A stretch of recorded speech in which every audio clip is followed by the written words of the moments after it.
నేను చూసే శాసనసభలో బోండా ఉమా గారు పవన్ కళ్యాణ్ గారికి అందుబాటులో ఉండటం లేదని చెప్పారు. మనం ప్రజలు ఎవరు ఎమ్మెల్యేగా అందుబాటులో ఉండలేదంట.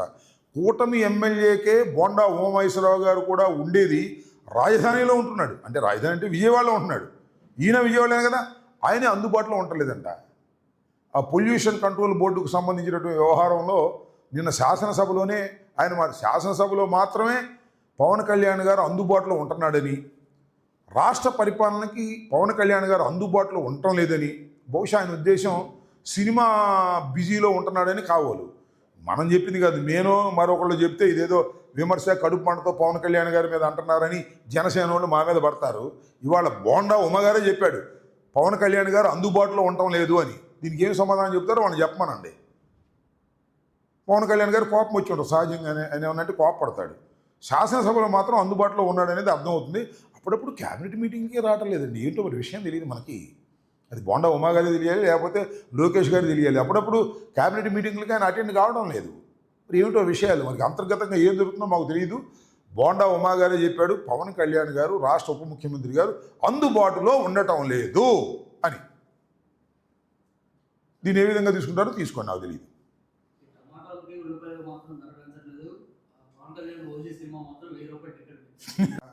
పవన్ కళ్యాణ్ గారు నటించిన సినిమా కొద్దిగా కాస్ట్లీగా ఉంటుంది, 1000 రూపాయలు రేటు. అది కూడా మొట్టమొదటి రోజే 1000 రూపాయలు అంట. ఇదంతా మొట్టమొదటి రోజు కొనేది నువ్వు నేను కొనం కదా, అభిమానులు కొంటారు, అభిమానులు బరాయిస్తున్నారు. ఏం చెప్తాం, మా జాంకాయ అన్నట్టుగా ఉంది వ్యవహారం. వాళ్ళ ప్రభుత్వం ఉప ముఖ్యమంత్రి గారు నటించే సినిమా 1000 పెంచారు, ఇంకా 2000 పెంచినందుకు సంతోషపడాలి మనం. ఇది అధికార దుర్వినియోగం కాదా అని నేను సున్నితంగా అడుగుతున్నా. అయ్యా చంద్రబాబు నాయుడు గారు, మీ ఉప ముఖ్యమంత్రి గారు నటించినటువంటి సినిమాకి 1000 రూపాయలు పెట్టుకుని మీరు షోను రిలీజ్ చేస్తున్నారే, ఇది అధికార దుర్వినియోగం అవుతుందా కాదా నాకు చెప్పండి. నాకేం అభ్యంతరం లేదు, ఏదో పవన్ కళ్యాణ్ గారు డబ్బులు సంపాదించుకుంటున్నాడేనో, దాని ప్రొడ్యూసర్ దానయ్య గారు ఏదో సంపాదించుకుంటున్నాడో కాదు నాకు ఉద్దేశం. ఉప ముఖ్యమంత్రి గారు నటిస్తే అంత కాస్ట్లీగా ఎందుకు కొడదని టికెట్టు? మీ ప్రభుత్వం మీరు పెంచేసుకుంటారా? కొద్ది గొప్ప పెంచుకొని తప్పు లేదు. 1000 రూపాయల ఏందండి ఇది, నాకు అర్థం కాలేదు. అదేమంటే మాకు కడుపు మంట అంటారు. ఆ ఓజీ మీద మాకు కడుపు మంట ఏమీ లేదు. ఓజీ బ్రహ్మాండంగా ఆడాలని కోరుకుంటాం, మాకేమి అభ్యంతరం లేదు. దానయ్యకి దండిగా డబ్బులు రావాలని కూడా కోరుకుంటాం. దండిగా డబ్బులు ఎప్పుడు సినిమా సక్సెస్ అయితే దండిగా రావాలి, సక్సెస్ కాకపోయినా దండిగా వచ్చే మార్గాలు చూస్తున్నారు.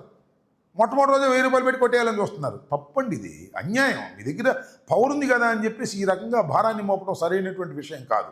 Cinema is an entertainment, that to a common man entertainment, a పేదవాడి ఎంటర్టైన్మెంట్. ఆ పేదవాడి ఎంటర్టైన్మెంట్లో, కామన్ మ్యాన్ ఎంటర్టైన్మెంట్లో కూడా మీరు 1000 రూపాయలు పెంచేసి మీ అభిమానుల దగ్గర తీసుకోవటం ధర్మమేనా? ముఖ్యమంత్రి గారు, ఉప ముఖ్యమంత్రి గారు ఆలోచించుకోండి. ఈ రకంగా జీవోలు ఇష్యూ చేసుకుని మీరు చేయటం అనేది దుర్మార్గం కాదా? ఇది అవినీతి కాదా? ఇది అధికార దుర్వినియోగం కాదా? చెప్పండి. ఈ తప్పు మీరు చేస్తానంటే మేము చేసేదే ఉంది. మీ దగ్గర బూట్ మెజారిటీ ఉంది, 164 సీట్లు ఉన్నాయి మీ దగ్గర. అదేంటి 1000 రూపాయలు పెంచినందుకు సంతోషపడాలి, 2000 పెంచలేదని అట్లా అనుభవించాల్సిన పరిస్థితి ఏర్పడుతూ ఉంది. చాలా దురదృష్టకరమైనటువంటి పరిణామం. ఏది ఏమైనా ఓజీ బ్రహ్మాండంగా ఆడాలని, అద్భుతంగా ఆడాలని, దానయ్యకి 150 రూపాయల టికెట్ అయినా దండిగా డబ్బులు రావాలని కోరుకుంటాం తప్ప ఈ రకంగా రావడం అనేది అన్యాయం. దిస్ ఈజ్ కాల్డ్ దోపిడీ. ఈ దోపిడీ మంచిది కాదు.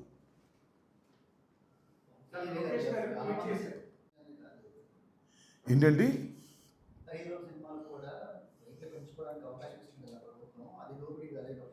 అంటే దీనికి ఇచ్చాం కాబట్టి మిగతా సినిమాలు కూడా ఇస్తున్నారనమాట.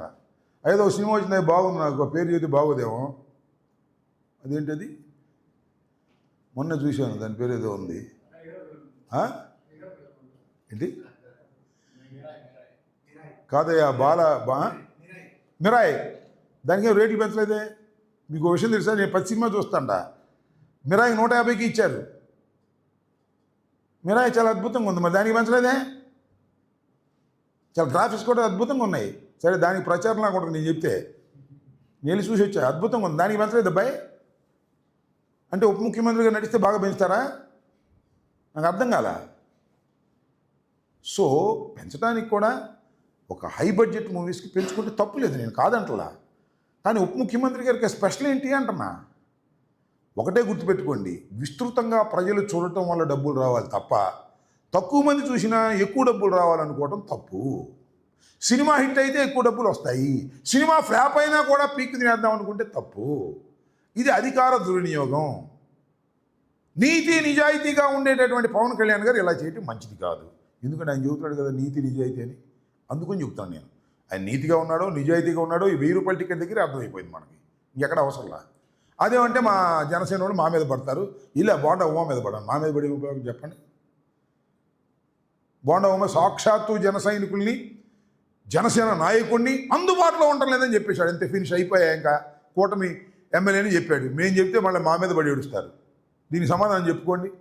ఊరిని టికెట్ రేట్లు పెంచుకుని డబ్బులు చేసుకోవటం కాదు నాయన, కాస్త పరిపాలన మీద దృష్టి పెట్టండి అని కూడా చెప్తున్నా. ఏంటి పవన్ ఇది లోకేష్ ఏదో ఏమని, అసలు వైసీపీ నేతలు దేనిలో అన్నింటిలోనూ వైసీపీ వాళ్ళే ఉన్నారు. ఆయన లెక్క ప్రకారం రెడ్ బుక్లు అట్టా ఉంది, పరకామణిలో ఉంటారు, లిక్కర్లో ఉంటారు, అన్నింటిలోనూ మేమే పెట్టిపారేమను, కేసుల్లో పెట్టేసి లోపల దోసేయమను. అదే పనిలో ఉన్నాడు అబ్బాయి. తొందరపడి మాకు సుందరబదన ముందుంది ముసళ్ళ పండగ, అప్పుడేమైపోయింది, సంవత్సరం అయిపోయింది, ఇంకా 3.5 సంవత్సరాలు ఉన్నాయి. ఈ 3.5 సంవత్సరాలు అయిన తర్వాత ఉంటుంది భజన. మా మీద టార్గెట్ చేసి ఇష్టం వచ్చినట్టుగా తప్పుడు కేసులు పెట్టి, అన్యాయమైన కేసులు పెట్టి, పద్యాల్లోని మమ్మల్ని ఇరికించేటువంటి కార్యక్రమం చేస్తూ ఉన్నారు. ఈ కార్యక్రమానికి దీనికి మీరు ప్రతిఫలం అనుభవించక తప్పదు, లోకేష్ అయినా బాబు గారు అయినా.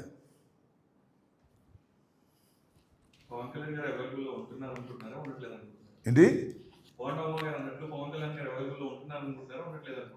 హైదరాబాద్ వాళ్ళకి అవైలబుల్గా ఉంటున్నాడు అనమాట, మనకు తెలియదు. నిర్మాతలకే ఆ మధ్య మొన్నటిదాకా నిర్మాతలకు అవైలబుల్గా లేడు నాకు తెలిసి. నిర్మాతలకు అవైలబుల్గా లేక పాపం వాళ్ళు అబోదిబోమన్నారు. ఇప్పుడు నిర్మాతలకి అవైలబుల్గా ఉన్నాడు. ఓజీ ఒకటిను ఉస్తాద్ భగత్ సింగ్ ఏదో పూజ చేస్తున్నా అంట, ఆ పూజ చేసిన తర్వాత అవైలబుల్గా ఉంటాడు. అప్పుడు దాకా బిజీగా ఉన్నట్టున్నాడు. పాపం వాళ్ళ బాధ్యత కూడా తీర్చాలి కదా. సరే, ఏది ఏమైనా పవన్ కళ్యాణ్ గారి సినిమాలు అద్భుతంగా ఆడాలని, బాగా దండిగా డబ్బులు రావాలని కోరుకుందాం. మనకేంటి, అది వ్యాపారం, అంతేగా